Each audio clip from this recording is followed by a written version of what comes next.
حیات خان په مردان ښار کې د کور د ودانۍ کار شروع کړی دی.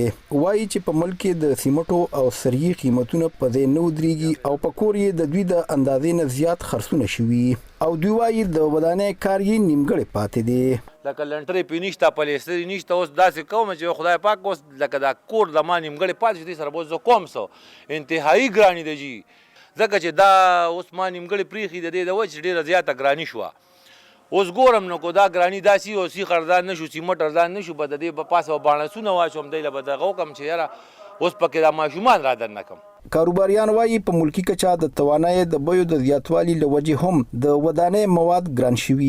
دا وخت په خیبر پښتونخوا کې د سیمټو د یوې بورې بیه د 1000 روپو نه زیاته ده او په تیرو 10 ورځو کې د سیخانو په یو ټن کې 20,000 روپۍ اضافه شوې او هم د دوی په وینا په خیبر پښتونخوا کې یو ټن سیخ په 2 لکه او 10,000 روپۍ خرڅيږي. کاروباریان وایي د حکومت لخوا په صوبه کې پرمختیايي فندونه هم تړل شوي او د ګرانو بیو له وجې د هغوی کاروبار هم په ځای ولاړ دی. د کاروبار حالت چې دی نن سبا ډېر ګډوډ دی، ځکه سیخ هم ډېر ګران شو، سیمټ هم ډېر ګران شو.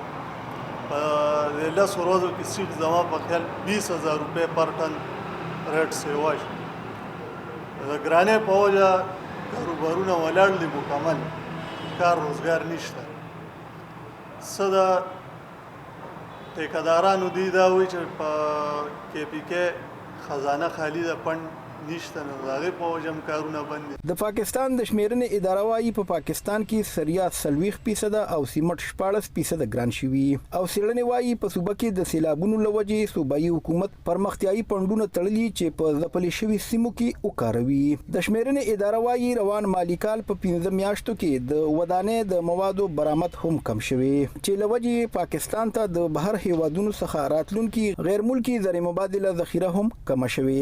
د ادارې په وینا تیر کال بهر هیوادونو ته په 15 میاشتو کې 3 میلیونه ټنه سیمټ او سریه برآمد شوی و، خو روان کال 2023 کې دا 1.5 میلیونه ټنه تراکوزه شوی. ریاض حسین، وایس اف امریکا، ډیوا، مردان.